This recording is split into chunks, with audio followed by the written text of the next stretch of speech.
Gigot. Jackie Gleason dans Gigot, 1962. Et Gigot, ça doit bien se prononcer Gigot. Hello, Gigot! Gigot et pas Gigot par exemple. Un peu comme pour le guitariste Marc Ribot, qui tient à souligner sur son site web que son nom se prononce bien Ribot et non pas Ribot. Et là, depuis tout à l'heure, c'est d'ailleurs Marc Ribot que l'on entend jouer avec les Lounge Lizards, qui, malgré leur nom, pratiquent un style assez éloigné de la musique dite musique lounge. Ce qui nous ramène à Jackie Gleason. All right, Jackie. Now you go right back there, and let's start out, Jack, with that very beautiful tune of yours. All are wondrous things.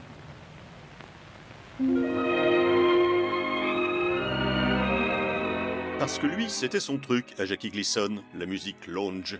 Et il a d'ailleurs signé l'un des plus énormes succès de la musique d'ambiance en 1955 que voici, Music for Lovers Only, qui a été suivi de plein d'autres dans le même mood, c'est le cas de le dire. Et Jackie Gleason a du reste composé la musique de Gigot. Évidemment, il y a de l'accordéon puisque ça se passe à Paris. Musique arrangée par Michel Magne. Et c'est d'ailleurs lui qui a été nommé aux Oscars pour Gigot, ce qui a tout de même un peu vexé Jackie Gleason, parce qu'il était très fier de sa musique. Du reste, sur le disque, seul son nom apparaît. Mais halte là, nous allons d'abord nous rafraîchir un peu la mémoire au sujet de Jackie Gleason, parce que même s'il est très peu connu en Europe, il fut une énorme star aux États-Unis. Une star à la double ou triple carrière même. Une carrière de musicien, donc, on l'a vu, une carrière de comédien sérieux à Hollywood, par exemple dans L'Arnaqueur ou Requiem pour un champion, et surtout, Jackie Gleason a peut-être été la plus grande vedette de la télé américaine dans les années 50-60.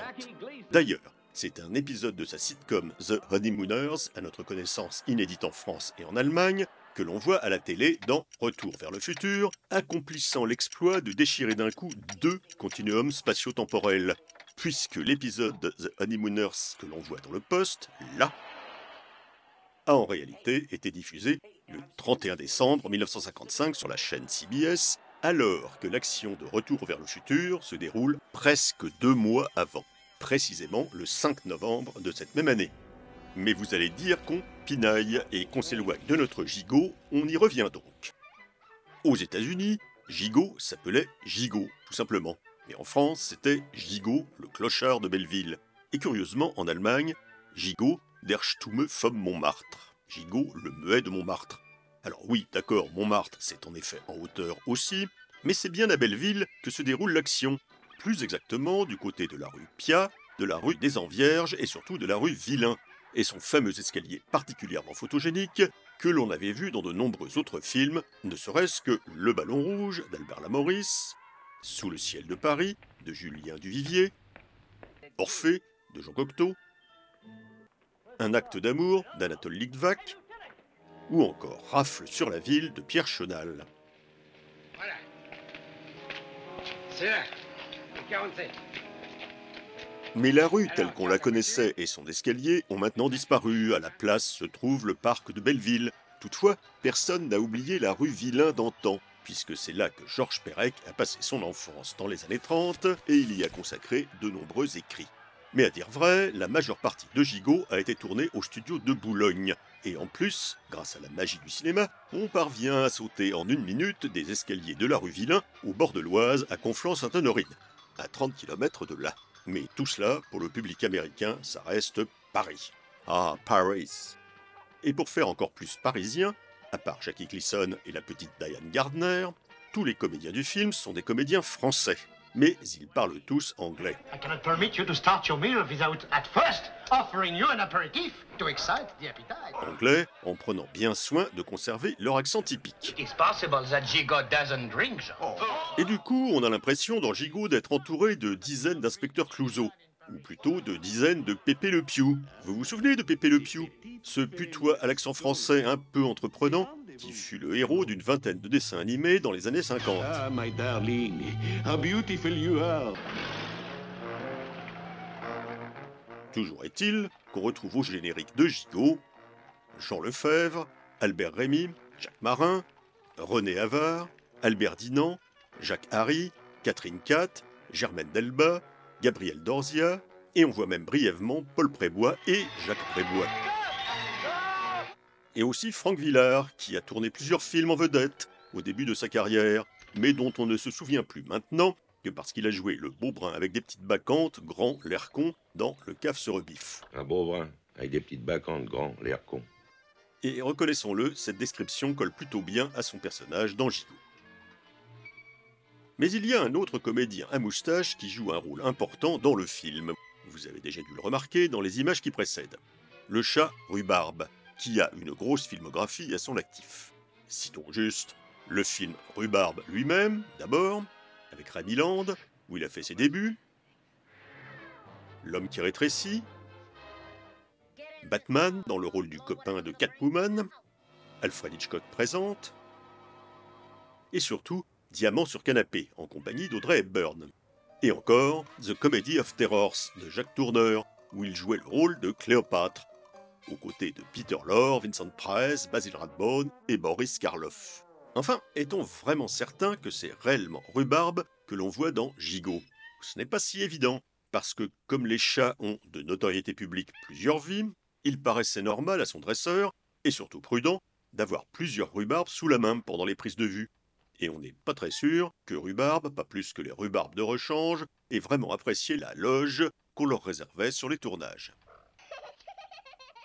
Dans Gigot, il y a aussi une souris, mais elle n'a pas de scène en commun avec Rhubarbe. Et on ne sait pas lequel des rhubarbes était là le jour où a été prise cette photo au studio de Boulogne. Ce qui ne l'empêche pas d'avoir droit à une chaise à son nom, à côté de Jackie Gleason et du réalisateur qui n'est autre que Gene Kelly. En fait, Jackie Gleason aurait préféré que ce soit Orson Welles qui réalise Gigot. Mais bon, va pour Gene Kelly, qui avait d'ailleurs déjà réalisé un film en France, La Route Joyeuse, quelques années auparavant, et là aussi avec des acteurs français. Goûtez ce camembert, c'est une merveille. Et finalement, ça semble avoir plus ou moins collé avec Gene Kelly, puisque Gleason avait affiché dans sa loge un écriteau disant « Gene Kelly a raison ». À moins que ce ne soit un peu sarcastique, on ne sait pas. Mais Jackie Gleason devait être de plutôt bonne humeur, puisqu'entre deux prises, dans son costume de clochard de Belleville, il avait été ravi de pouvoir prendre livraison de sa toute nouvelle Rolls-Royce. Au fait, qu'est-ce que ça raconte, Gigot? Ça se passe dans les années 1920, et c'est l'histoire d'un gentil clochard muet nommé Gigot, Gigot tout court, qui est le souffre-douleur de son voisinage. Particulièrement du personnage joué par Jacques Marin, fidèle à son emploi habituel de français moyen un peu lourdingue. Une journée type de Gigot, c'est se faire réveiller par le chat, balayer tranquillement le trottoir, se laisser escroquer par son employeuse, acheter ses biscuits préférés pour les partager avec le cheval, et trouver un bon petit enterrement auquel participer, parce que son seul vrai plaisir à Gigot, c'est assister aux enterrements de gens qu'il ne connaît pas. Et il se retrouve même un jour spectateur de ses propres funérailles en musique. Comme le furent les funérailles toutes récentes de l'écrivain, comédien et cinéaste Jean-Pierre Bouixou, un garçon dont nous avons pu du reste admirer l'index de la main droite en pleine action dans l'un des précédents épisodes de cette chronique. Quelque temps avant son enterrement en musique, Gigot avait recueilli une petite fille malheureuse et sa maman, certes malheureuse aussi, mais qui se révélera plutôt manipulatrice et surtout intéressée par l'argent que Gigot n'avait pas. Alors, comme il a bon cœur, il avait tenté de les aider et de les distraire comme il le pouvait, mais résultat, ça avait été le début de ses vrais ennuis, la nature humaine n'étant pas toujours extrêmement bienveillante.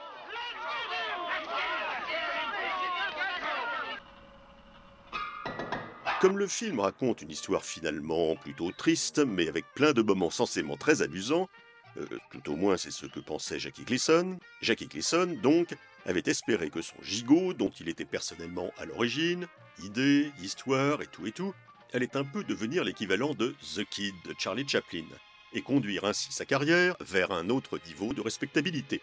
Et au passage, on ne sait pas ce qu'est devenue Diane Gardner, la petite fille du film. Contrairement à Jackie Coogan, le Kid de Chaplin, parce que lui, on sait ce qu'il est devenu, et il a un peu changé en vieillissant. Puisque 40 ans plus tard, l'oncle fétide de la famille Adams, c'était lui. Il n'empêche que le moins que l'on puisse dire, c'est que Gigot n'a pas obtenu le triomphe escompté par Jackie Gleason. Et même si la pub avait annoncé a box-office certainty, en réalité le film a surtout été a box-office flop.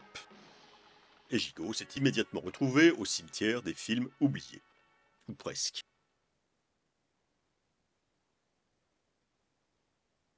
Et la souris, elle s'appelle comment la souris ?